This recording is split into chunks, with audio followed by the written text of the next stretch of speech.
Olá, pessoal, gravando. Muito boa tarde, bom dia ou boa noite. Não sei em que horário cada um de vocês vai poder ouvir nosso trabalho.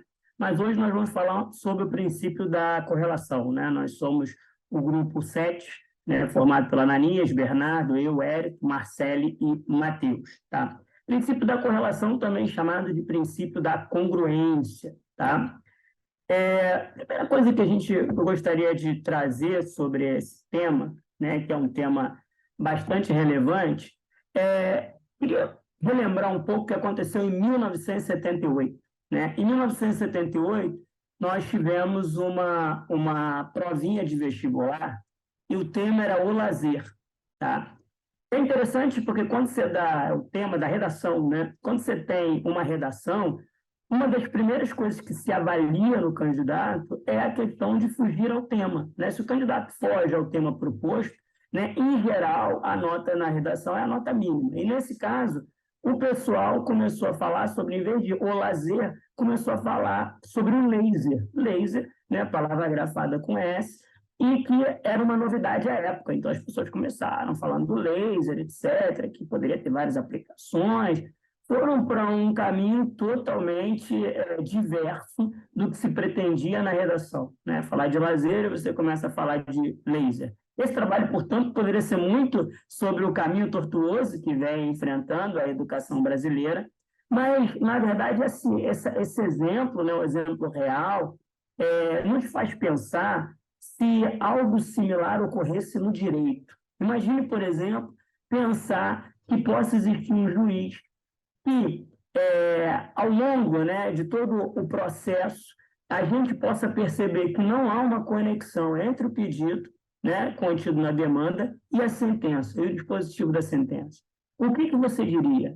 Não seria algo muito parecido com essa ideia da fuga ao tema na redação? O que a gente poderia dizer de uma lide que foi decidida fora dos limites em que ela foi proposta? Né? Então, o nosso trabalho vai versar sobre esse tipo de coisa.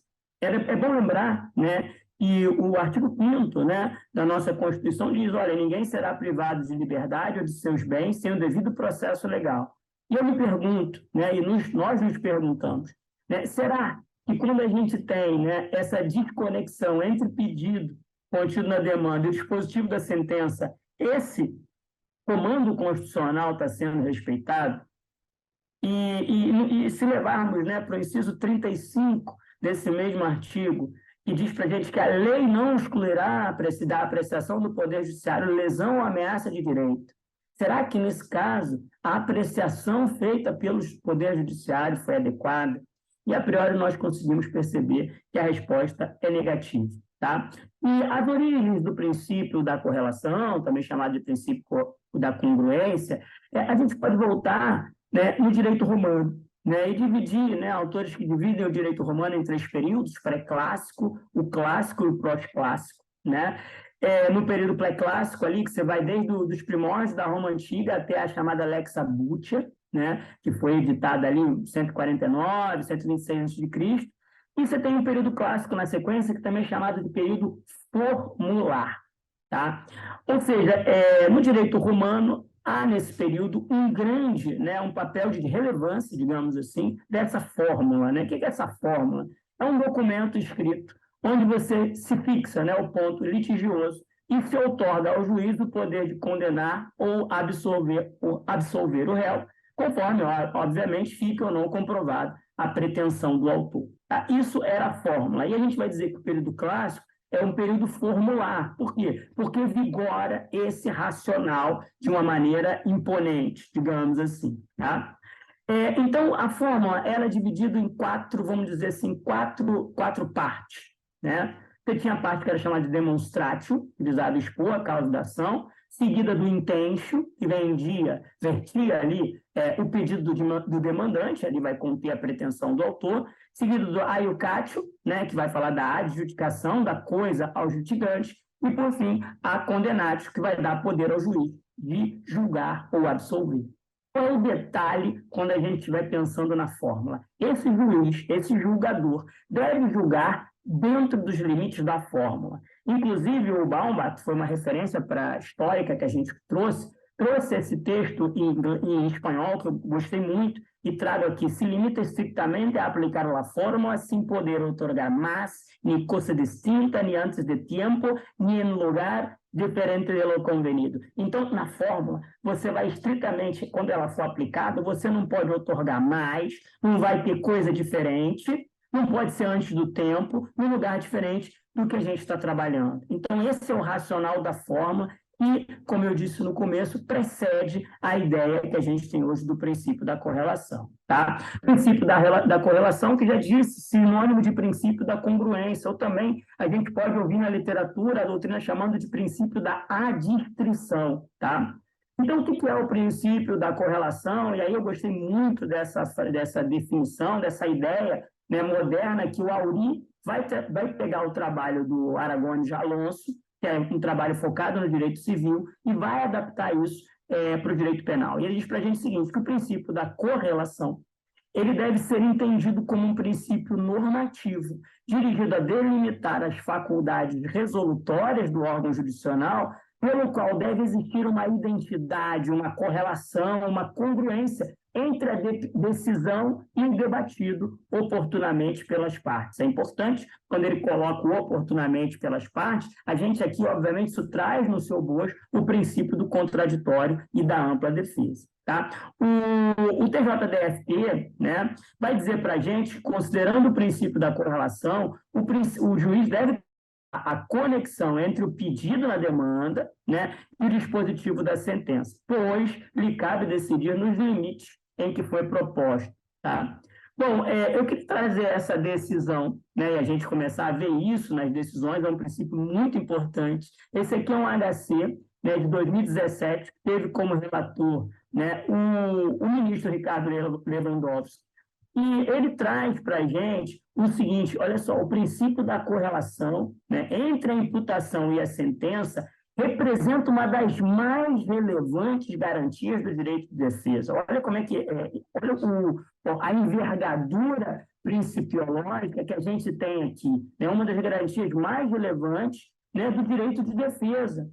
E ele vai explicar, ninguém pode ser punido por fato que não lhe foi imputado. Você vê que essa ideia da fórmula, né, que precedeu toda essa discussão, está presente aqui. Como é que eu vou punir alguém por fato que não lhe foi imputado? E diz para a gente, assim, na medida que se descreve o episódio criminoso, quando eu atribuo a autoria a alguém, a denúncia fixa, isso é importante, a denúncia vai fixar os limites de atuação do magistrado. Porque uma vez que eu tenho uma denúncia feita, o magistrado vai ter que trabalhar dentro daqueles limites.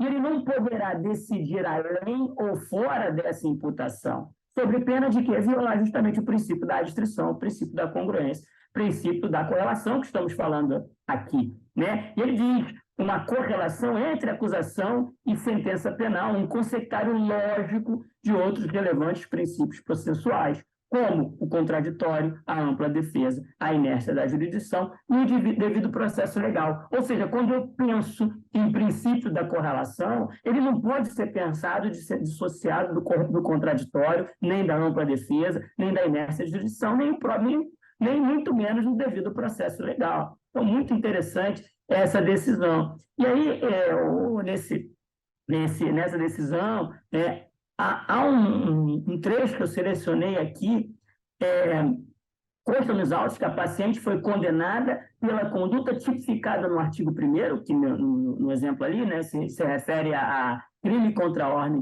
tributária, omitir informação ou prestar declaração falsa à autoridade fazendária. Mas observa, imagina, né, que eu coloco e falo, olha, fulano foi condenado pela conduta que está tipificada no artigo 1º. Mas calma aí, ela foi condenada com aumento de pena ou com alguma coisa que se refere a um outro artigo, artigo 12. E aí eu falo assim, pô, mas calma aí, existe uma relação entre essa imputação e a sentença? Existe isso? E, na verdade, o que acontece é que os argumentos da autora foram, não existe uma definição jurídica sobre o qual o montante é apto a caracterizar dano grave à coletividade, de modo que, diante de patente caso de atipicidade. Então, a autora vai dizer, olha, não tem definição jurídica sobre o que é montante grave à coletividade. E, no item 3, ainda que se entenda como possível definir uma dívida que é capaz de causar dano à coletividade, o débito da Maria Salete, que é inferior a 10 milhões. Então, são os argumentos da autora para dizer que ela não fez aqui o que está descrito, né? Para dizer que ela não se refere, não poderia ser impetrado a ela o que estava sendo descrito, né? O argumento 4, ela vai falar, para se falar em dano grave à coletividade, apto a incidir a causa especial, aumento de pena e etc., não se poderia fazer, né? Então, a gente tem aí os argumentos dessa autora, e lembrando aqui, só queria voltar, que ela foi condenada por essa conduta tipificada no artigo 1º. Tá? Então, aqui ela está se defendendo, tá? Se defendendo e dizendo, olha, não tem definição jurídica, porque nesse artigo 1º, aqui vai dizer o seguinte, essa ideia de causar dano grave à coletividade. Tá? Então, aqui diz que é um crime contra a ordem tributária omitir informação ou prestar declaração falsa de modo a ocasionar dano à coletividade, só para a gente entender o racional. Então, assim, ela foi tipificada a conduta dela nesse crime. E aí ela está argumentando, mas calma aí, não existe definição jurídica do que é o que é qual é o montante, qual é o dinheiro, a quantidade que é apta a causar dano na coletividade. Tá? E mesmo que você pudesse definir que uma dívida é capaz de causar dano grave à coletividade, eles estão argumentando que o débito que a dona Maria Salete de Oliveira deve, né, ela deve a importância lá de 10 milhões. Tá? Então, só para a gente entender o racional da coisa. Bom, e aí, quando a gente vai ver a sentença, o relator vai citar o professor, o doutrinador, né, Guilherme Souza Nunes, e vai relembrar o princípio da congruência, né, ou da correlação entre acusação e sentença, dizendo a regra segundo a qual o fato imputado ao réu na peça inicial acusatória deve guardar perfeita correspondência com o fato reconhecido pelo juiz na sentença sob pena de grave violação dos princípios do contraditório, amparo à defesa, que a gente já veio falando, e devido processo legal. O que está dizendo a autora? A autora está argumentando que ela não deveria ser condenada à luz, né, do artigo 1º, do artigo 12 também, dizendo que, cara, ela estava sendo condenada por causar dano à coletividade e ela não fez isso, ela não causou esse dano. Por que ela não causou? Ela não causou porque não tem uma definição jurídica sobre o que é o dano e porque ela não devia, o valor, a importância que ela devia era de 10 milhões. Tá? Então, esse é o argumento dela. E aí o relator vai dizer, realmente, o princípio da congruência diz que isso é fundamental que existe. O tema da correlação entre acusação e sentença é fundamental, é pertinente. Isto é, ao acontecimento histórico imputado ao réu. Tá? A importância está, diz ele, na relevância processual do fato. Por isso, concretamente, o que pode ser indiferente em relação à imputação pode ser relevante em relação à outra, ainda que trate do mesmo tipo penal. Tá? Então, o relator começa com essa argumentação para começar a fazer a sua avaliação sobre esse caso. Tá? Bom, e aí ele vai até o artigo 12 né, dessa supracitada lei, para dizer, olha, são circunstâncias que podem agravar de 1/3 até metade da pena. Então, a gente começa a entender que é o seguinte, na verdade, aqui ele fala, ocasionar grave dano à coletividade, só para a gente entender, né? Nesse caso, né, a autora alegou isso, na verdade aqui está argumentos da autora, mas na verdade é argumentos da Maria Salete, que nesse caso é ré, me perdoem aqui, tá? A autora, alegou de que ela não teria causado grave dano à coletividade. E por que ela está falando isso? Porque, à luz do artigo 12, ela teria, né, um problema maior. Por quê? Porque ela teria um aumento de pena e ela quer diminuir essa pena, na verdade, por conta do que ela fez. Tá? Então, ela está Perdão, eu falei que ela é ré, mas que nesse habeas corpus ela é autora, né? Então, na verdade, é nesse sentido, tá? Ela é ré no processo original, tá? Mas aí, como ela está entrando no HC, agora faz sentido, eu entendi por que que a gente é colocado aqui como autora, tá? Só para a gente destacar, que aqui no HC ela é autora.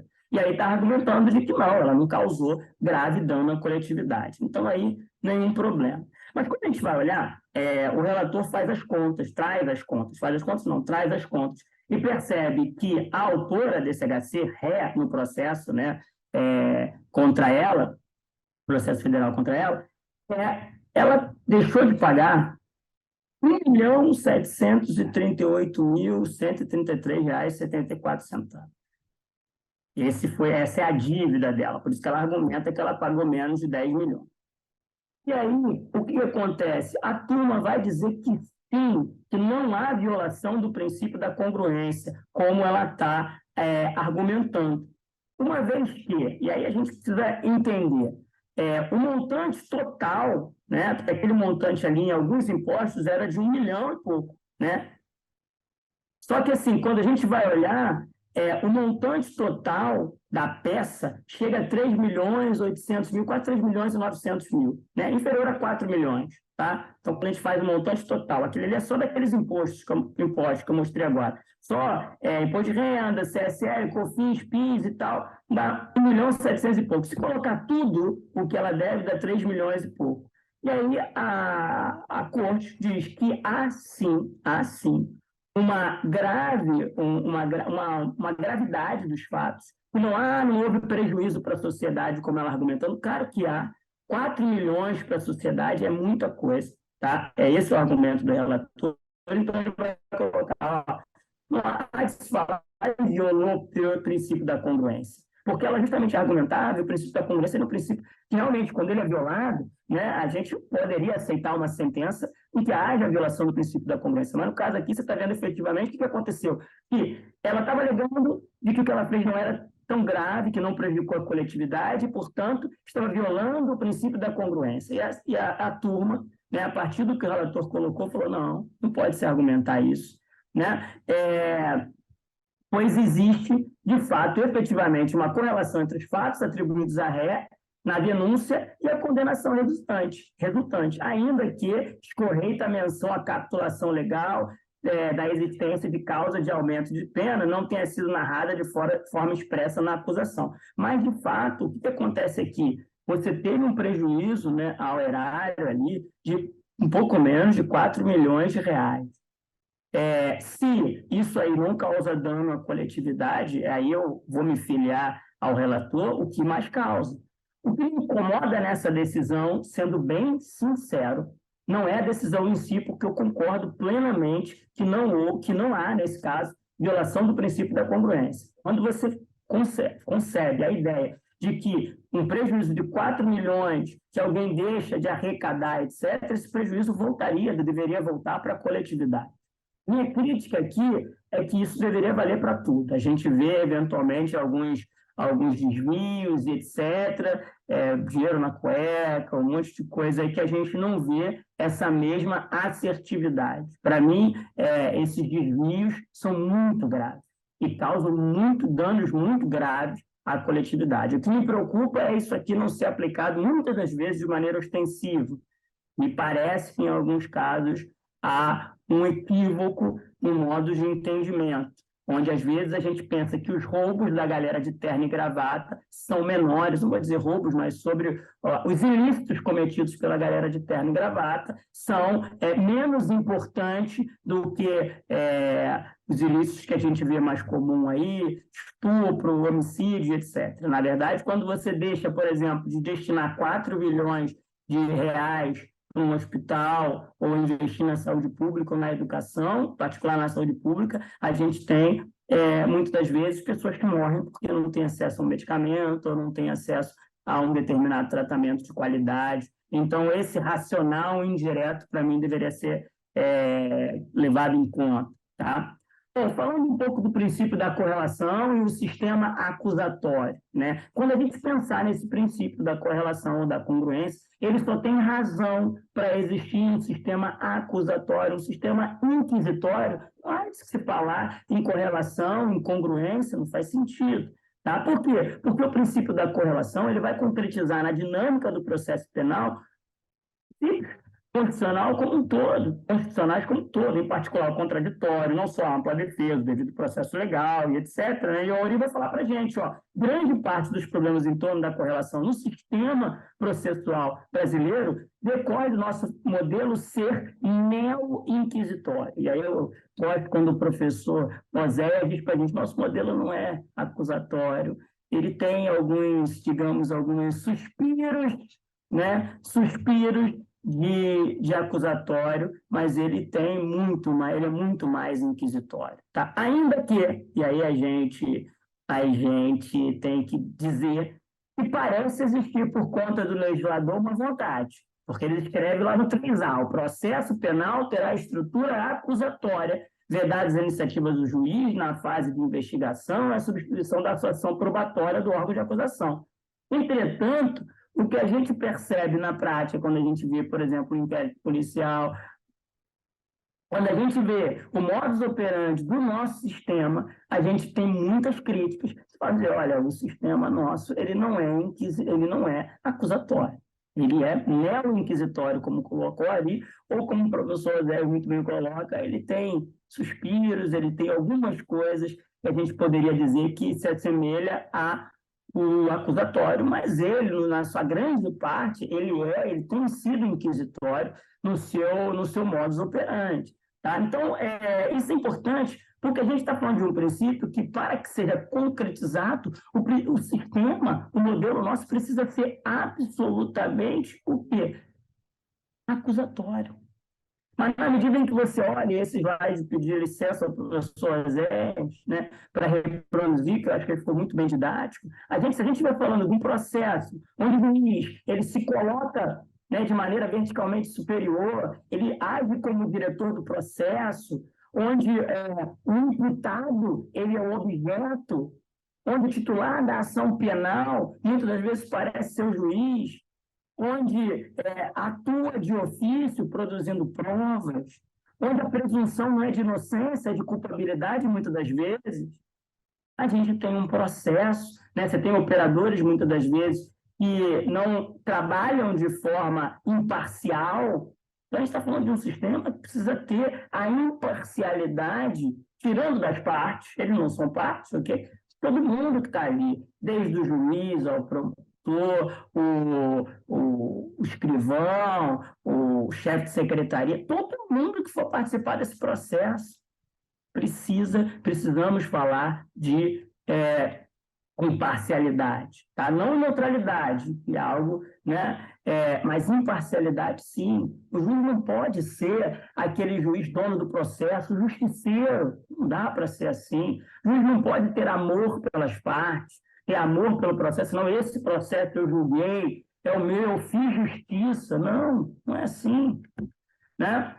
E aí, quando a gente fala do princípio da correlação e o sistema acusatório, a gente pode afirmar, né, até pelas discussões que já tivemos em aula, a estrutura do nosso Código de Processo Penal está ainda, infelizmente, alicerçada numa matriz que é inquisitória e não é acusatória, ainda que o 3A venha dizer para a gente, quem sabe a vontade do legislador seja mudar isso, mas está distante, né? A gestão da prova, como eu falei, está na mão do juiz. Artigo 156, né? E aí a gente vai falar hoje do ativismo judicial. Ainda que as pessoas falam, poxa, mas não é bem assim, cara, a gente tem sim hipertrofia judicial, ativismo judicial, ainda é sim algo singular no nosso modus operandi, nosso processo penal, tá? Então, na teoria, o nosso modelo constitucional ele seria acusatório, tá? Seria na teoria, seria uma vontade, né? Mas quando a gente vê, a gente tem aí um conflito, uma luta que a gente gostaria que prevalecesse a Constituição, né, a filtragem constitucional, mas ainda tem muitos desafios a serem transpostos, muitos óbices, né, muitos obstáculos a serem transpostos. Então, se a gente olhar o 156, diz aqui, a alegação A prova da alegação incumbirá a quem fizer, sendo, porém, facultado ao juiz ordenar, mesmo antes de iniciar a ação penal, a produção antecipada de provas. Então, é essa matriz que ainda está aí, que a gente precisa ver esse modus operandi, a gente precisa alterar algumas coisas, né? O juiz pode determinar no curso da instrução ou antes de proferir a sentença a realização de diligências para dirimir dúvidas relevantes.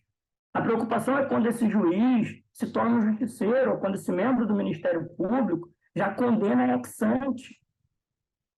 E, na verdade, a gente sabe que ele é o dono da ação penal, mas ele também atua como fiscal da lei.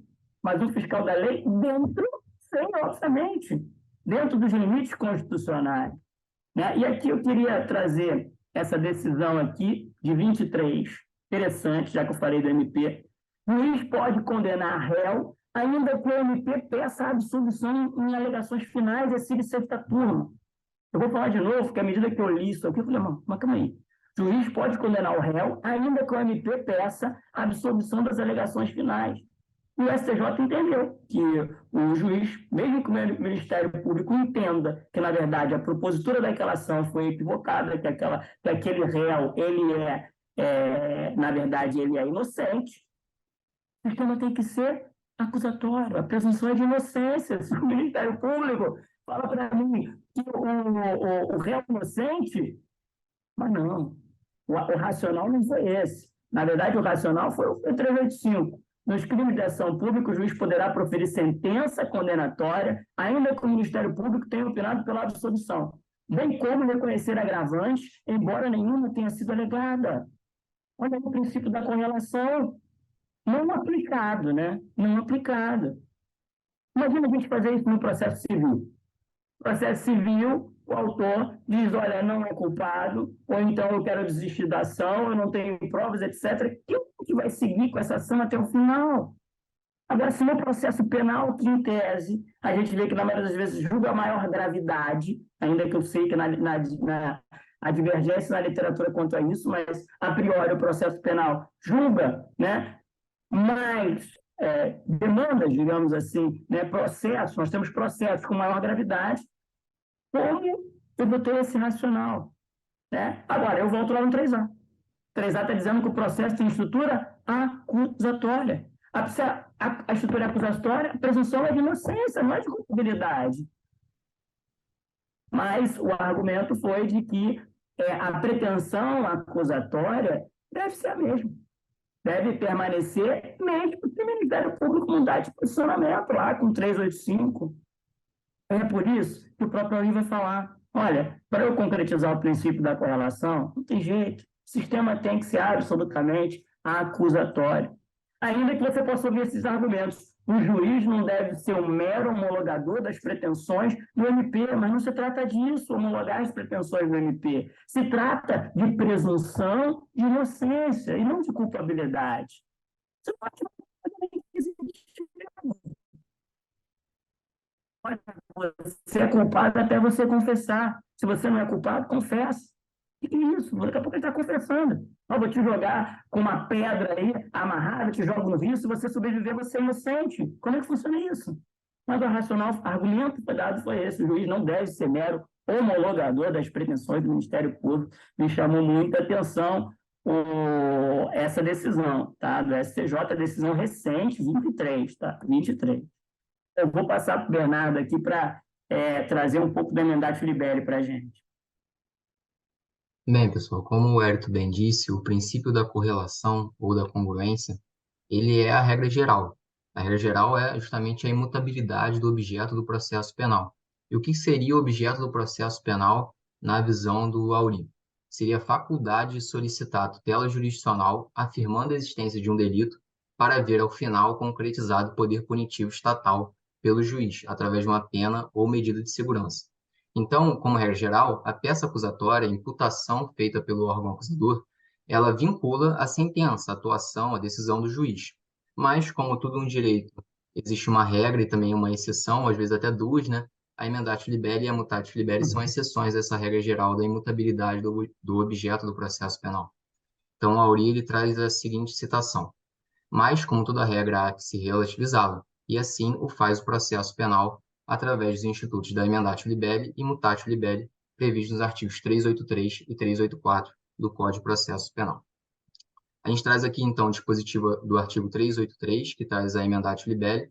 Vou ler aqui o caput para a gente ter uma noção geral do que seria esse instituto. O juiz, sem modificar a descrição do fato contida na denúncia ou queixa, poderá atribuir-lhe definição jurídica diversa, ainda que, em consequência, tenha de aplicar pena mais grave. Pode passar para o próximo slide, Eric, por favor. Então, para a gente entender melhor o que significa a emendatio libelli, é bom a gente entender o que ela não significa também. Então, o que a emendatio libelli ela não significa? Ela não significa a redução da imputação na sentença em virtude da ausência de provas de sua ocorrência, ou seja, quando há elementos que a instrução não conseguiu comprovar. Um exemplo é a prática de roubo, que seria o quê? A subtração de coisa móvel alheia para si ou para outrem mediante grave ameaça ou violência. Então, nesse caso, se não forem comprovadas a grave ameaça ou violência, mas somente a autoria e a materialidade, subtração da coisa, pode o juiz, então, condenar o autor por furto, sem necessidade de manifestação das partes. E o que a emendatio libelli também não significa? Também não significa imputação ao réu de dois delitos e a sentença condena por um e absolve pelo outro. Ou seja, então não significa emendatio libelli seria quando, por exemplo, um réu são imputados a ele dois delitos, se por um deles ele é absolvido e pelo outro ele é condenado, isso também não seria a emendatio libelli. Então, qual seria a base do instituto da emendatio libelli? Seria a possibilidade da correção da definição jurídica, da tipificação pelo juiz, sem se ocupar de fatos novos, surgidos na instrução processual, mas sim de fatos que integraram a peça acusatória, seja denúncia ou queixa, mas que, na visão do juiz, devem receber uma classificação jurídica distinta, diversa, ainda que essa modificação acarrete uma pena mais grave ao acusado. Pode passar para o próximo, por favor. Então, diante desse instituto que é tão polêmico, é a emendatio libelli, existem algumas correntes doutrinárias e eu trouxe duas aqui principais para a gente discutir um pouco sobre esse instituto. A primeira corrente, eu trouxe uma citação do Fernando Capes, que diz o seguinte: no processo penal, o réu se defende de fatos, sendo irrelevante a classificação jurídica constante na denúncia ou queixa. Trata-se de aplicação pura do brocardio jura novit curia, pois se o juiz conhece o direito, basta narrar-lhe os fatos. Então, essa seria a doutrina a jurisprudência majoritária, que afirma que o réu se defende de fatos, de forma que o Instituto da Emendatio Libelli representaria uma mera correção na tipificação. Essa expressão é bem comum nessa doutrina, nessa corrente. Por isso, ela não violaria os princípios do contraditório e da ampla defesa. Então, não existiria qualquer prejuízo para a defesa na mutação da definição jurídica. Pode passar para o próximo, Eric, por favor. E a segunda corrente, eu trago aqui uma citação do Antônio Scaranci Fernandes, que ele diz o seguinte: na realidade, o acusado não se defende como normalmente se afirma, somente do fato descrito, mas também da classificação a ele dada pelo órgão acusatório. E são dois os argumentos principais para essa doutrina, para essa corrente. E o primeiro é a necessidade de classificação jurídica do crime na peça acusatória como um dos seus elementos essenciais, como está no artigo 41 do nosso Código de Processo Penal. E o segundo argumento seria a importância de uma defesa técnica pautada nas excludentes de tipicidade, ilicitude e culpabilidade, que só poderia ter uma maior eficácia a partir do momento que se tenha a certeza da qualificação jurídica do fato. Então, Aurí Lopes ele diz que a tipificação ela é a pedra angular em que a defesa irá desenvolver as suas teses. A conclusão dessa segunda corrente é que o juiz ele tem o dever de dar a oportunidade das partes, tanto acusador como também réu, se pronunciarem preferencialmente de maneira prévia sobre a possibilidade ou não de uma modificação na qualificação jurídica do fato. E a base dessa doutrina minoritária, nesse caso, seria o sistema constitucional acusatório, que o Eric já desenvolveu bem, e o princípio do contraditório, porque não existe nenhum tipo de previsão legal dessa necessidade de prévia pronúncia ali das partes, tanto acusador ou réu, sobre a possibilidade ou não da classificação jurídica do tipo penal ser modificada. Então, o contraditório, na visão da Aurí, ela veda essas decisões surpresa, uma vez que elas são incompatíveis com o direito à informação clara e determinada do caso concreto em julgamento. E, por último, eu trago aqui uma citação do Gustavo Henrique Badaró, que também segue essa segunda corrente que eu trouxe, que é a seguinte citação: né? O verdadeiro dever do juiz de provocar o prévio contraditório entre as partes sobre qualquer questão que apresente relevância decisória, O desrespeito ao contraditório sobre as questões de direito expõe as partes ao perigo de uma sentença surpresa. E o que seria essa sentença surpresa? Seria essa decisão que altera a classificação jurídica do crime, do pedido, sem qualquer manifestação prévia das partes para saber sobre a possibilidade ou não dessa modificação. Pode Bernardo, passar, só antes da gente seguir, eu acho claro. importante a gente pontuar, porque esse modus operandi do sistema ser acusatório é fundamental para concretizar. Você observa isso. Como é que eu posso pensar em sentença surpresa? Sentença surpresa, ela fere completamente o princípio da correlação, porque você está esperando que a sentença responda àquela inicial, a probatória que se deu, né, desde a inicial que foi imputada àquele réu. E, de repente, muda-se, né, por uma leitura do acusador, uma leitura diferente do juiz, aquilo ali, e eu concordo, precisa que se tenha um contraditório para se defender disso. Se necessário, obviamente, se o réu entender, não, a defesa técnica, junto com o réu, entender que realmente a mudança faz sentido, foi adequado, ok, mas é preciso se manifestar. Então, isso é muito importante. E aí você vê que essa ideia do sistema ser, de fato, acusatório é fundamental. Então, não pode ter essa coisa do sistema inquisitório, por isso que fala, não, é uma mera, como ele disse anteriormente ali, é uma mera correção na tipificação. Isso é inquisitivo. Isso é inquisitivo. Ah, merda, só deu uma correçãozinha ali, tal. A gente fez porque a gente achou melhor. Não, eu quero me defender disso também. Porque essa imputação pode ser muito violar, por exemplo, todo o racional que eu tinha de defesa. Simplesmente porque se mudou o entendimento ali. Eu tinha uma linha na minha defesa técnica. Na medida que eu tenho esse entendimento, eu preciso, de novo, preparar a minha defesa, discutir, né, na intimidade como que eu vou fazer isso, dado que mudou, tá certo? Então, isso é fundamental. Não dá para a gente colocar isso por debaixo dos panos. Devido processo legal, é devido processo legal. Não existe devido processo legal mais ou menos, não existe devido processo legal da minha cabeça, do juiz ou do membro do Ministério Público. Devido processo legal é devido processo legal. E à medida que a gente esquece essas coisas, fica complicado. Porque, lembra, a presunção é de inocência. Se quer presunção de culpabilidade, é inquisitivo. Então, apaga o 3A. Seja sincero, pelo menos dizendo, o sistema aqui é inquisitivo, ok. Mas se colocou lá que é acusatório o modelo, aí não tem jeito. A gente tem que seguir o que a gente espera de um modelo acusatório. É assim que funciona, tá? Bem, pessoal, dando continuidade aqui ao nosso trabalho, então, sobre a iniciativa da ação penal diante do novo tipo penal resultante da emendatio libelli. Isso aqui é um tópico que o Auri traz no livro dele, que eu achei muito interessante, que ele fala sobre a modificação na iniciativa da ação penal diante da emendatio libelli. Então, por exemplo, se no crime anteriormente imputado era uma ação penal pública incondicionada, aí teve emendatio libelli, agora se tornou uma ação penal, um crime de ação penal de iniciativa privada ou ação penal pública condicionada, caso já tiverem decorrido 6 meses de prazo legal por exercício do direito de queixa ou representação, haverá a decadência e a decisão terá que declarar a extinção da punibilidade. Isso porque o início do prazo decadencial é o dia em que a vítima vier a saber quem é o autor do crime. E de acordo com o artigo 383 do Código de Processo Penal, a emendatio libelli ela não altera a descrição do fato natural do autor. Então, por exemplo, se também tinha um crime de ação penal de iniciativa privada, a emendatio libelli agora imputou um crime de ação penal pública incondicionada. O processo aí deve ser extinto por ilegitimidade ativa, tendo em vista que era o Ministério Público que deveria ter oferecido a denúncia e não a vítima que apresentaria a queixa-crime. Mas a ORI diz que não impede que o Ministério Público ofereça uma denúncia posteriormente.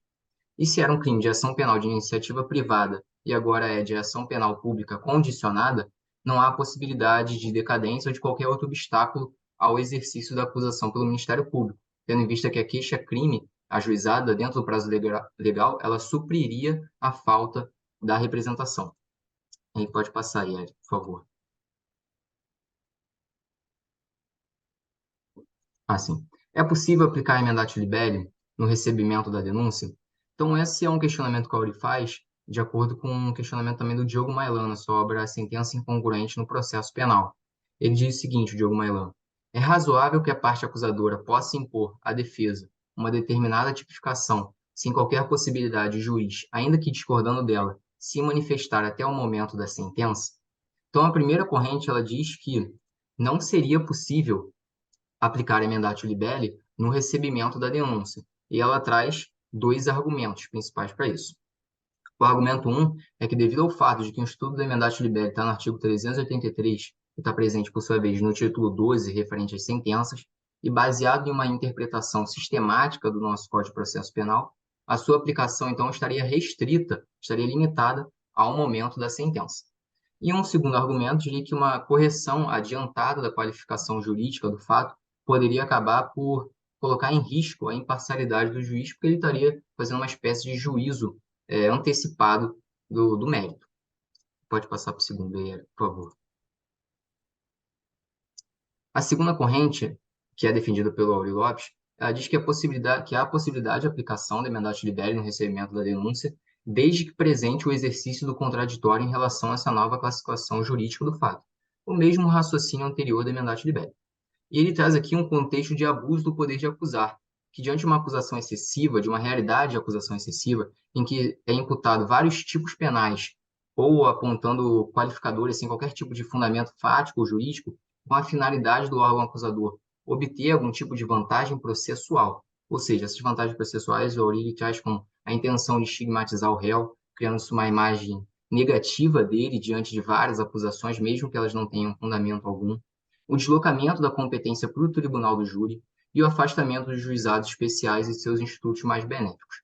Então, um argumento dessa segunda corrente defendida pelo Auri é que, diante desse contexto de abuso do poder de acusar, em que imputam tipos penais e qualificadores sem qualquer fundamento fático jurídico, é preciso que se aplique a emendatio libelli para se garantir o contraditório, a estrutura acusatória do sistema processual e impedir acusações claramente abusivas baseadas no que a Auri chama de manobras de ilusionismo jurídico. Aí pode passar, por favor. Ô, Bernardo, só um minutinho. Intenção de Sim, sim. estigmatizar o réu, né? Volto naquela mesma ideia. De novo, isso cabe. Você vê que o sistema ele vai dando essas ideias, né? Porque quando tem algum advogado ou alguém que tem essa intenção de estigmatizar o réu, presunção de novo, não é de inocência, é de culpa, né? Então, assim, você faz uma acusação de um monte de coisa, aí o jurado que vai julgar, ele já se contamina ex ante, fala, nossa, esse cara foi acusado de um monte de coisa, de um monte, não deve ser uma boa pessoa. Infelizmente, esse tipo de estratégia é perverso e viola, né, o devido processo legal. É por isso que você tem que dar um contraditório, ampla defesa, você tem que realmente ter um sistema acusatório para a coisa funcionar, porque essa estratégia, imagina, né, um réu que, na verdade, ele cometeu um crime, é acusado de 8, simplesmente porque esses 7 ali, vamos lá, já ele já tem um, né? Vamos botar mais 7 na conta, etc. Aí aumenta a pena. Então, essas coisas a gente tem que ter muito cuidado, né? Vamos lá, passar aqui. Sim, sim. Indo para o instituto agora da mutatio libelli, que seria a segunda exceção à regra do princípio da correlação, da congruência, né? Então, está lá no artigo 384 do nosso Código de Processo Penal, que diz que, encerrada a instrução probatória, se entender cabível nova definição jurídica do fato, em consequência de prova existente nos autos de elemento ou circunstância da infração penal não contida na acusação, o Ministério Público deverá aditar a denúncia ou queixa, no prazo de 5 dias, se em virtude desta houver sido instaurado processo em crime de ação pública, reduzindo-se a termo o aditamento, quando feito oralmente. Pode passar para a próxima aí, por favor. Observa aqui, né? A gente precisa ter um suporte probatório, né? Que é importante aqui no 384, né? Em consequência de prova existente nos autos que não foram, né, objeto da acusação, né? Lá no início. Então, ok, o Ministério Público pode editar a denúncia ou queixa. Estamos dentro do devido processo legal. Prova, obviamente, que essa prova que está sendo apresentada precisa, obviamente, ser submetida no modus operandi que a gente já vem falando, do devido processo legal, contraditório e ampla defesa, tá? Sim, dá para reparar que na emendatio libelli, a nova definição jurídica ela vem do juiz. Aqui na mutatio libelli, a nova definição jurídica ela vem do Ministério Público a partir do aditamento da denúncia ou da queixa também. Existe essa diferença, né? Perfeito, perfeito. Então, a gente traz aqui uma jurisprudência da quinta turma do Superior Tribunal de Justiça, justamente sobre a mutatio liberi, também um pouco sobre a emendatio liberi, que diz que o juiz pode alterar a definição jurídica da conduta, mesmo sem abrir prazo para editamento da denúncia. Então, o entendimento foi no sentido de que, no momento da sentença, é permitido ao magistrado alterar a tipificação jurídica da conduta do réu, sem modificar os fatos descritos na peça acusatória, sendo desnecessária a abertura de prazo para editamento da denúncia. Isso aqui, justamente, que a gente viu no artigo 383 sobre a emendatio liberi. Agora, o entendimento ele foi reafirmado pelo colegiado ao negar habeas corpus, em que a defesa do réu alegava que, uma vez classificado o delito inicialmente apontado pelo MP, deveria ser aplicado o artigo 384. Segundo o dispositivo, após o encerramento da instrução, o MP, caso entenda cabível nova definição jurídica do fato, deve editar a denúncia ou queixa no prazo de 5 dias. Aí agora já seria sobre a mutatio liberi. O entendimento do relator, do ministro Ribeiro Dantas, foi de que, de acordo com o artigo 383 da emendatio, o juiz, ele, sem modificar a descrição do fato trazido na denúncia ou na queixa, pode atribuir definição jurídica diversa da peça acusatória, mesmo que, como consequência, tenha que aplicar pena mais grave. E eu acredito que o que traz maior polêmica para esse instituto da emendatio liberi é justamente essa parte final, né, do aplicar pena mais grave, né? Então, como é que o juiz ele pode mudar a classificação jurídica do fato e colocar uma pena mais grave para o réu, sendo que o réu não teve a oportunidade de se defender dessa imputação que foi feita a ele no tocante à parte jurídica, né? Sobre a parte fática, tudo bem, mas no tocante à parte jurídica, ele não teve a oportunidade de se defender. Então, Então, ô, Bernardo, observa, no momento da sentença, sim, o cara vai desnecessária abertura proferir de a prazo para editamento o da cara vai denúncia. proferir a sentença, vai falar assim, ó, mudei aqui, Uhum, mudei, tenho a luz do 383 aqui, e isso é muito, observa, decisão da quinta turma, STJ, assim, estamos é, discutindo, né, a transitado e julgado, não sei se subiu para o Supremo, mas me pareceu que está transitado e julgado. Então, assim, a gente está falando de algo que viola, né? É um uhum. sistema, né, muito, muito inquisitivo. Entendeu? E aí, assim, quando você lê o 3A ele incomoda. Né? O 3A parece ser um artigo que ele está deslocado do contexto do Código de Processo Penal. Ele está deslocado, ele é como se fosse uma ilhazinha ali. Eu estou sozinho aqui, porque quando você vê o modus operandi global, você fala, o 3A aqui, quando ele diz para mim que a estrutura é acusatória, ele vai, na verdade, dando contra-exemplos daquilo que ele gostaria que fosse. Né? Falar, cara, não pode, no momento da sentença, isso aí, como é que ficou contraditório ampla defesa? Volta aquilo que a gente discutiu lá atrás. Pareceu coisa nova, eu tenho que ter oportunidade de me defender. A minha defesa foi feita toda considerando aquela acusação inicial, aquela situação, aquilo que me foi imputado no começo e com o suporte probatório que foi apresentado na sequência. Se não dá no momento, você fala, não, agora eu vou mudar aqui, etc. Tem que passar por esse processo todo de novo, não tem jeito. Ah, mas dá mais trabalho, aí o pessoal vai usar o princípio da celeridade processual. Mas calma aí. A celeridade processual deve ser entendida dentro de um contexto acusatório, onde todas essas fases são percorridas de maneira que o réu, o autor, tem a oportunidade de se manifestar de maneira tempestiva, adequadamente, e no final a sentença seja proferida considerando todo esse contexto. E não, ah, não, agora mudou aqui, etc. E aí, isso, né? Complicado. Vou Essa passar aqui. apli- essa aplicação da pena mais grave, ela é característica, sim, clara do sistema inquisitivo, né? Já poderia ter sido declarado Ainda inconstitucional com pior, né? base... É, já poderia ter sido declarado inconstitucional com base no sistema constitucional acusatório, né? Mas agora, se for declarado, né, se for aceita o artigo 3A, né, que está sendo julgado pelo STF, aí vai ser claro que vai ter que ser revogado, pelo menos tacitamente, esse artigo 383 ou essa parte do aplicar pena mais grave, porque, assim, Eu não sei, eu vou te falar, eu não viola o contraditório claramente, né? cara, mas aí que tá, eu não sei se isso vai acontecer. É, eu Porque também por não. mais que a gente coloque o juiz de garantia, a gente fale do 3A, a gente vê que você, na verdade, essas coisas estão avançando e aí tem muitas lacunas. Você colocou Uhum, lá que é acusatório, mas tu lê um negócio desse, você fala, pô, e aí? Não é. sei, talvez se subisse para o Supremo, mas não me parece.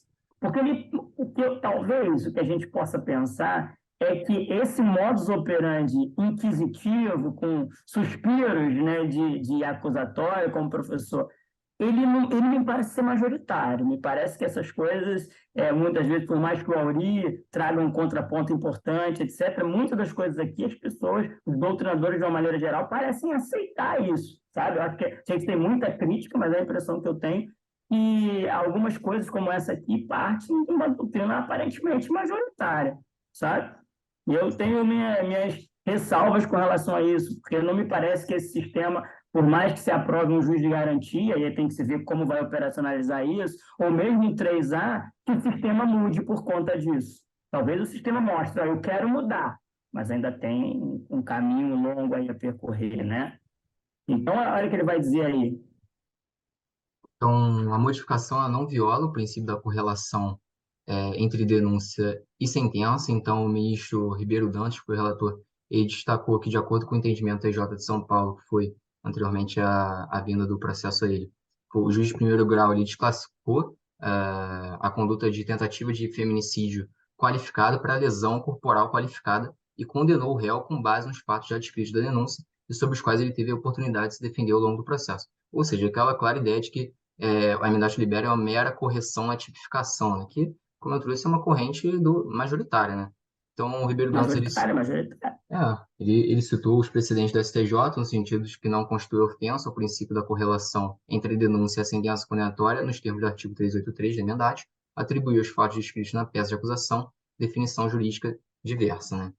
Então, assim, eu cheguei a trazer duas Fala, fala. correntes aqui sobre a Emendatio Liberi, né? A segunda, que era do Auri, ele falava que havia possibilidade de Emendatio Liberi, apesar de que teria que ter uma manifestação prévia, preferencialmente, para o contraditório pela defesa ser concretizado. Mas existe uma terceira Sim. corrente que eu não cheguei a trazer aqui, porque aí, se a segunda já é minoritária, a terceira é mais ainda, né? Que ela fala de que a Emendatio Liberi seria inconstitucional de qualquer forma, né? Independentemente de manifestação prévia ou não, para modificação da qualificação jurídica do fato, né? Quem traz isso é o Nereu Giacomelli. Entendi. Cara, vou ser bem honesto contigo, Bernardo. Eu ainda gosto do Auri. Eu acho o Auri ele bem pé no chão em relação a isso. Porque se É o você dá a intermediário, né? oportunidade do contraditório à ampla defesa, é o que a gente quer, né? O devido processo legal. Agora, do jeito que está, não. Do jeito que está, por mais que seja corrente majoritária, aí para mim viola, entendeu? Eu É, acho que a gente não precisa ser tão extremista e dizer, não, viola, etc. Né? Não, você dá a oportunidade do réu, autor, da defesa se recompor, fazer uma nova estratégia de defesa, porque é o que a gente quer. Na verdade, a gente não pode dizer, tem que ser condenado, não é isso, né? O juiz, né, não pode ter esse amor pelo processo, condena, né, como a gente viu lá no outro, condena mesmo que o Ministério Público diga que não. Na verdade, é que a ideia é dar a oportunidade das partes se manifestar, contraditório, ampla defesa, né, dentro dos limites legais, e depois adia essa sentença.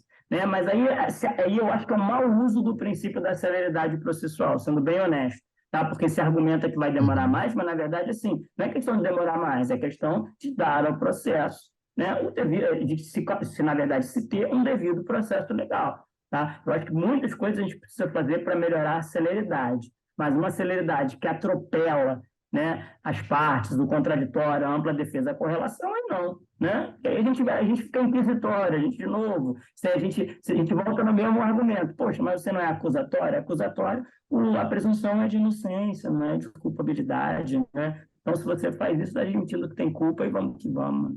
Mas justamente. essa corrente que você falou aí é uma corrente também interessante, ainda que extremamente minoritária, né? Que aí o cara É, quer dizer, não bastante. É. pode de jeito nenhum. Qual é o nome do doutorador? Professor Neuril, né? Nereu Giacomelli. Neuril Giacomelli, interessante. Isso. Vamos Bem, falar da então, incongruência aí, Bernardo. é isso. Vamos para a parte da incongruência, então, que é quando o juiz ele modifica o fato processual sem observar o regramento disposto em lei, tem-se uma sentença incongruente, a visão do Auri Lopes. E que há as duas formas de incongruência. A primeira, a extra petita, e a segunda, a citra petita. E a extra petita inclui a outra petita, também na visão da Auri. Então, a primeira é quando o juiz ele julga fora do que foi imputado ao réu, atua de ofício, violando o contraditório e o sistema acusatório. Então, a gente traz dois exemplos aqui. Um primeiro, quando o juiz, aí, sem prévio editamento do MP, ele altera o objeto do processo penal, que é a pretensão acusatória, como eu trouxe lá no início, ou, mais especificamente, diante de uma mudança do fato processual, ele não respeita o necessário contraditório e a regra do 384, que é o aditamento da denúncia por parte do Ministério Público no prazo de 5 dias. E o segundo exemplo aqui é a acusação por receptação dolosa e a condenação do réu por receptação culposa sem prévio aditamento do MP.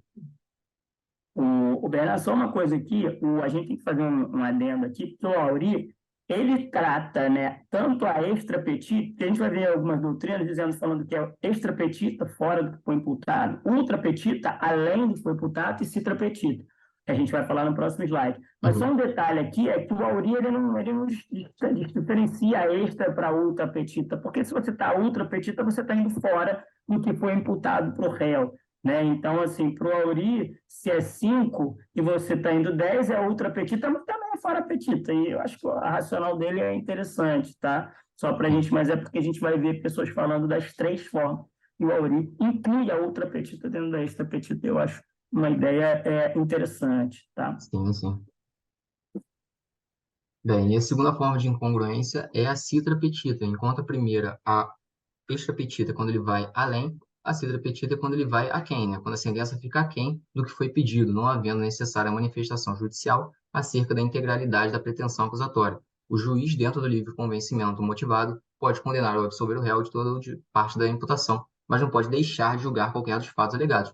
O juiz, ele chega a peça acusatória para ele vê um monte de imputação ao réu, mas ele decide julgar algumas, não julgar outras, apreciar algumas, não apreciar outras, aí também não pode, né? Se ele não pode além, também não pode a quem. Ele tem que estar, em regra, vinculado ao que foi estipulado na peça acusatória, né?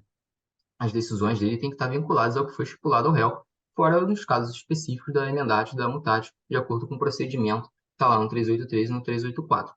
Então, o juiz, ele que diante de vários fatos imputados ao réu, ele condena ou absolve por apenas um ou algum deles, sem julgar a totalidade da acusação. Essa seria a citra petita. Perfeito. Só uma coisa, Bernardo, eu acho que a gente Uhum, pode comentar aqui, que é o seguinte, qual é a relação, né? Isso está diretamente relacionado, né, essa incongruência, com o princípio da correlação. Né? Porque quando eu falo que é cita petita, eu espero que haja uma congruência entre, né, aquele modus operandi inicial de acusação e sentença. Se a sentença está ficando aquém, está cita petita, eu estou violando a correlação. A mesma coisa, se eu estou indo além ou estou indo fora do que foi imputado, eu também estou violando a correlação, né? Então, e é interessante que são situações que elas ocorrem, se a gente procurar, né, jurisprudência, etc., elas ocorrem com uma certa frequência e precisam ser, muitas vezes, impugnadas, decisões, a apelação, etc., né, seguir o modus operandi de recurso normal, porque muitas vezes o magistrado não ataca, né, e ele deve atacar, né, a todos os fatos que forem imputados ao réu. Se ele está sendo acusado de 3, 4, 5 crimes, e há suporte fático para os 5, e ele entende que os 5 precisam ser julgados. E ele vai ser absolvido ou condenado desses 5 crimes, mas precisa ser atacado. O magistrado não pode se negar a decisão de decidir, simplesmente porque o réu já foi condenado por um ou por 2 crimes. Ah, não vou condenar pelo terceiro, pelo quarto. Não. Se há suporte fático e probatório demonstrado nos autos do processo, o réu deve, de fato, né, ser condenado. A gente não, o devido processo legal não resulta em absolvição, não deve ser pensado como absolvição, né, aquela corrente, ou condenação. Na verdade, devido processo é devido processo. A mesma coisa vale para a extrapetita, né? Para a extrapetita, o juiz que vai além, né? Tem 3 crimes, ele inclui um quarto lá, pode, né?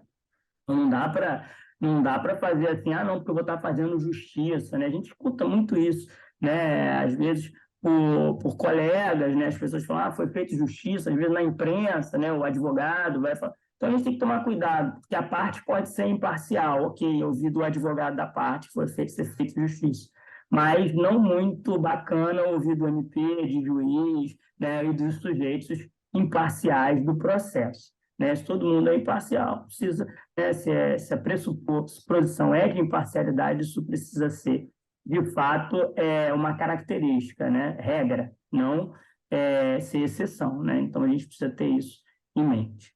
sim. Acho que Vamos terminar aqui. nesse caso da citra petita, eu acho que ainda cabe ressaltar o princípio da motivação, da fundamentação de decisões judiciais, né? O juiz ele não pode simplesmente ignorar o que está sendo imputado ao réu, né? Se ele discorda, Perfeito. pelo menos ele motive que ele fundamente. Ele não pode simplesmente ignorar o que está na peça acusatória que foi imputado ao réu, né? Né? Perfeito, perfeito. Não, é isso mesmo. Você colocou muito bem o princípio da Uhum, motivação das decisões judiciais, né?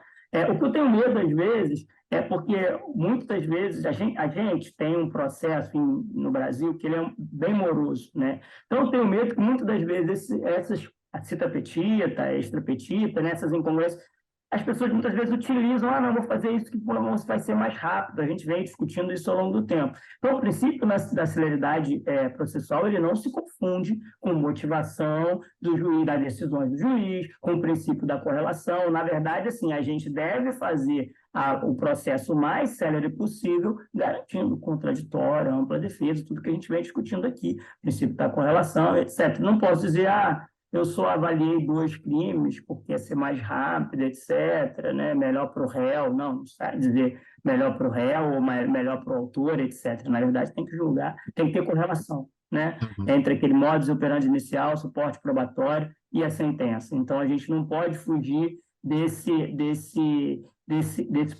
modus operandi, sabe? Isso tem que ser um mantra.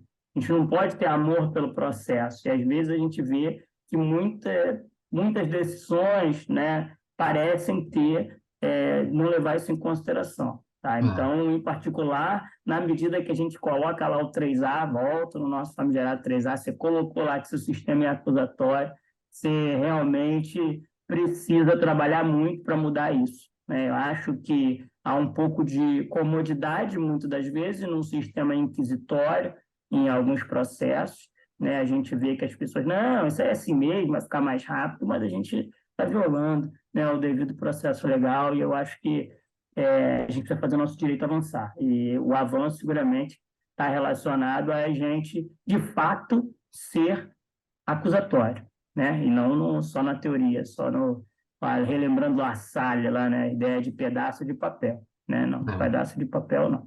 Pedaço de papel a gente não quer, a gente quer de fato, né? efetividade, né? Então, pessoal, eu sou o Matheus e agora a gente vai dar uma retomada na Mutatio Liberi, que os meninos falaram por alto agora, né, explicando todo o princípio da correlação, e vamos dar uma continuidade. A gente falou do artigo 384, né, quando eles explicaram que dá ao Ministério Público o dever de aditar denúncia ou queixa ali no prazo de 5 dias, em consequência de provas existentes nos autos, né? Seja de elementos, circunstâncias de infração penal, também contida na acusação. Então, o Ministério Público ele deve aditar a queixa. E aí, o Auri vai dizer para a gente que existem 2 tipos de aditamento: o aditamento chamado de próprio e o aditamento chamado de impróprio. O aditamento próprio ele se divide em 2 tipos: o aditamento próprio real e o aditamento próprio pessoal, né? E o que é o aditamento próprio real? Se você, né, na hora que o Ministério Público for fazer o aditamento e forem acrescentados os fatos, a gente está diante de um aditamento próprio real. Se, na verdade, o que foi editado foram acusados, pessoas cuja existência, né, tanto desses fatos ou das pessoas eram desconhecidos quando do oferecimento da denúncia, a gente está diante do aditamento próprio pessoal. E aí a gente tem essas 2 possibilidades de aditamento próprio. O que ele vai falar na prática, né, em geral, é que na prática essas informações elas surgem na instrução, né, que a prova vai demonstrar que existiam mais fatos criminosos no contexto de acusação, ou que existiam mais pessoas envolvidas, que por algum motivo não haviam sido acusadas, tá? Bom, vou pegar um exemplo aqui, se a gente pegar o crime de evasão de divisas, né, que está presente na Lei 7.492, e a gente vai falar do artigo 22 dessa lei. Esse artigo ele diz para a gente que se você efetuar uma operação de câmbio não autorizada com o fim de promover evasão de divisas do país, né, a pena é de reclusão de 2 a 6 anos de multa. E diz também que incorre na mesma pena para quem, a título, promove sem autorização legal saída de moeda ou divisa para o exterior, ou nele mantiver depósitos não declarados à repartição federal competente. Coisas comuns, né, que a gente vê aqui no Brasil, questão de paraísos fiscais que recebem divisas que não são declaradas, etc. Então, esse é o artigo 22 da Lei 7.492, tá? Que a gente vai usar como exemplo. Bom, e aí a gente vai pegar, por exemplo, um caso de um agitamento próprio real, nesse contexto, trazido pelo próprio Auri Lopes, que é bem interessante. No caso em questão aí do slide, a gente tem o réu, que é o Mané, que foi denunciado pelo artigo que a gente acabou de dizer, 22, da Lei 7.492, de citar que foi por evasão de divisas. Aí, no curso da instrução, também foi apurado que houve a sonegação fiscal, ou seja, ele sonegou e fez a evasão de divisas. Nesse caso, a gente está diante de um aditamento próprio real, porque o Ministério Público vai ter que editar a denúncia porque surgiram fatos novos, né? Um fato novo, na verdade, que é essa sonegação fiscal. É óbvio que o réu, nesse caso, também tem que se defender. A gente tem que garantir período contraditório, a ampla defesa, né? De modo que ele possa ser julgado de maneira imparcial pelos dois delitos, tá? Se não for feito o aditamento, o juiz ele não vai poder julgar a sonegação fiscal, não vai poder condenar ou absolver, se o juiz só fizer, só considerar, né, o crime. E nesse caso houve dois crimes e ele precisa fundamentar a decisão, como a gente vem falando dos dois, de acordo com a acusação do Ministério Público. Bom, e se fosse o caso de aditamento próprio pessoal? A gente pode dar o mesmo exemplo acima do Mané, uma vez que no aditamento próprio pessoal o que acontece é que quando o réu é denunciado, na instrução apura-se que houve envolvimento, a participação de duas ou mais pessoas, e no caso, se o Mané recebeu ajuda, tanto no processo de evasão de divisas e ou na sonegação fiscal, essa pessoa que ajudou o Mané ela pode ser incluída no processo. Na real, ele deve ser incluído pelo Ministério Público e a gente tem o aditamento próprio na qualidade pessoal como exemplo aí da questão. E, além do aditamento próprio pessoal, a gente tem também o aditamento impróprio, que a Marcele vai falar um pouco sobre para vocês. Oi, pessoal, tudo bem? Meu nome é Marcele. Bom dia, boa noite, boa tarde. Bom, o aditamento impróprio, né? Vamos começar, então, trazendo um pouquinho da visão da doutrina, né? Especificamente do Auri. Ele vai dizer que no aditamento impróprio, o que se acontece é que a gente corrige alguma falha, retificando dados relativos ao fato, né? Então, isso ocorre quando a gente tem, por exemplo, alguma alteração de competência, ou seja, trocando ali o magistrado que está julgando aquele caso, e aí o novo magistrado ele vai se exigir dele, né, que ele retifique os atos, né? Então, essa leitura, inclusive, ela também vale para o Ministério Público. Nesse caso, a gente tem um promotor, né, que está desempenhando as atividades, acaba desempenhando atividades que não são de sua atribuição. Então, e aí a gente faz essa analogia tentando caracterizar então, o aditamento impróprio. Ou seja, no caso do magistrado, seria a gente estaria trocando, então, quando ele tem uma falha de competência, no caso do Ministério Público, especificamente quando ele está desempenhando o que a gente chama de fora de sua atribuição, né? Então, uma coisa, inclusive, interessante que os nossos colegas citaram, e aí eu achei que seria legal a gente trazer isso para discussão, assim, é muito da nomenclatura, né? Ela é um pouquinho esquisita, porque a gente pensa assim, aditamento por esse aditamento impróprio, por que impróprio, porque não aditamento por alteração de competência, ou aditamento por falha, talvez, quem sabe. Mas, obviamente, aditamento impróprio, como trata a doutrina, como a gente vai seguir. Então, falando sobre a norma, ela aborda esse assunto, e aí a gente, inclusive, eu achei interessante a gente ler um pouquinho sobre.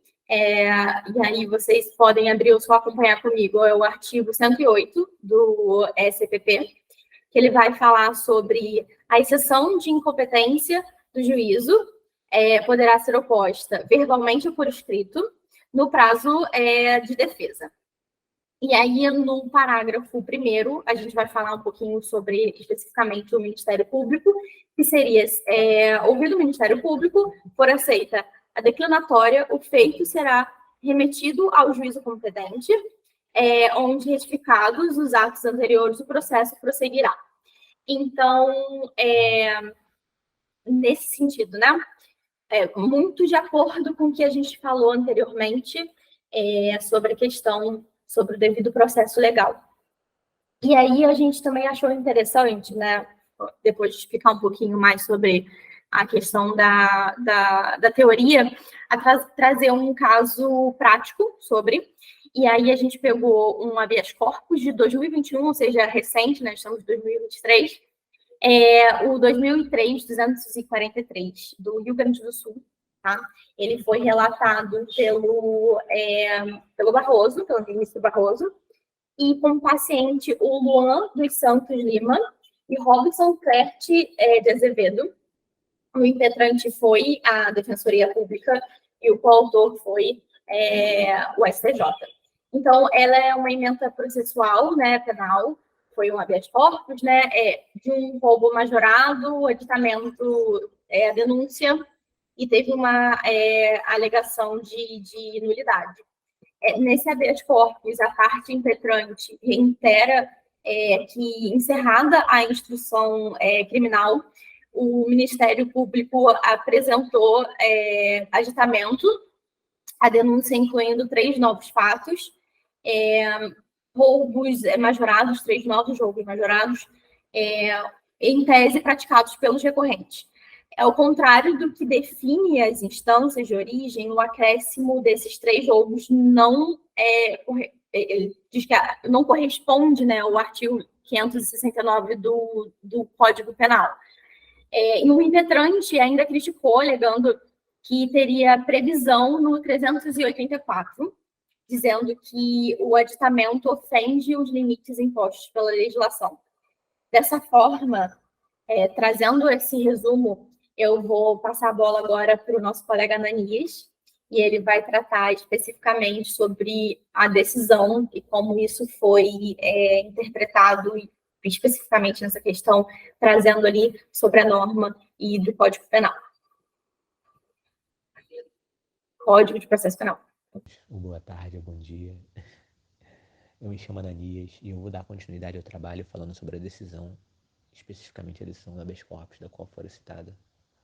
Como foi muito bem explicitado pelos meus colegas, no caso do habeas corpus 203.243 do Rio Grande do Sul, há a figura do Instituto do Aditamento Impróprio, que, conforme muito bem explicado, ocorre quando há alguma falha na denúncia e há a retificação dos dados relativos ao fato. No caso em tela, houve esse requerimento da defesa para anular o recebimento desse aditamento impróprio pela MP.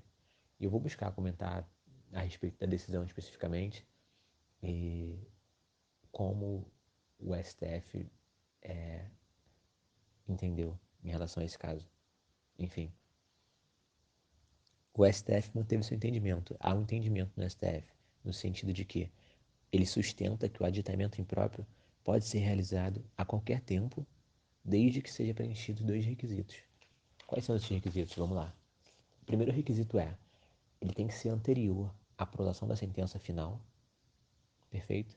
E o segundo requisito, requisito básico do processo, né, de qualquer processo, na verdade, é que seja oportunizado ao réu ou à parte contrária o exercício do devido processo legal, da ampla defesa e do contraditório.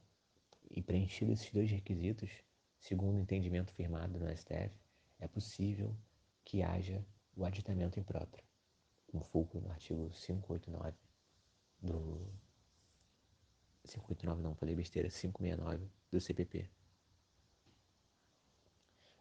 Nesse sentido, foi a decisão do STJ, porque eu cito a decisão do STJ porque é a decisão que está sendo impugnada por meio desse HC. Só que a decisão do STJ foi no sentido do entendimento da turma do entendimento firmado pelo STF. Então, não há que se falar em erros.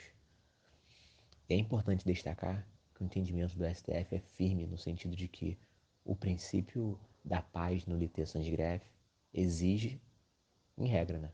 Exige, em regra, a demonstração do prejuízo concreto à parte que suscita o vício, podendo ser ela tanto a nulidade absoluta quanto a nulidade relativa.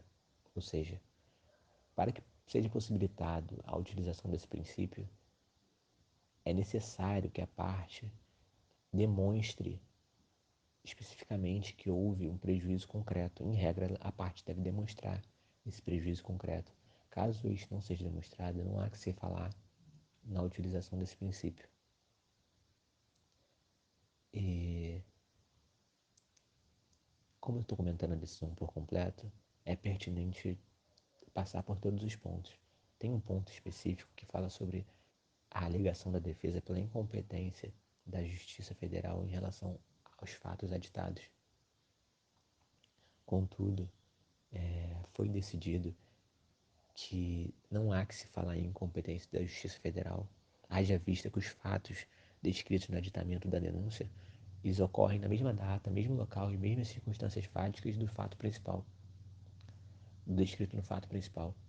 Então, não há que se falar em incompetência, em razão da conexão entre os fatos. Perfeito? E, em vista desses argumentos do qual eu citei, o HC foi negado. Foi negado o segmento do habeas corpus. E também, especificamente sobre o ponto da incompetência, foi sustentado que habeas corpus não é via adequada para que se discuta reexame de elementos fáticos probatórios sobre, sobre o reconhecimento de conexão ou não. Então, não há que se falar em habeas corpus no caso de conhecimento ou não conhecimento de conexão em relação a casos fáticos probatórios.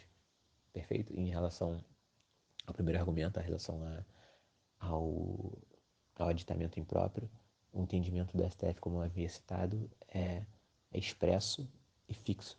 Logo, em razão de tudo que eu citei anteriormente, foi negado o segmento do HC. Sim. E dessa forma eu finalizo o trabalho, eu me oportunizo para agradecer a todos os colegas, para agradecer a todos que forem assistir também. E digo que nos slides posteriores nós deixaremos as referências bibliográficas de tudo que for citado, inclusive do HC, para que quem tiver curiosidade ou queira ver ou se aprofundar em algum tema específico, que possa fazê-lo. Então, nos slides posteriores deixaremos as referências bibliográficas. E assim finalizo o trabalho e agradeço a todos como havia agradecido. E é isso. Obrigado. Valeu.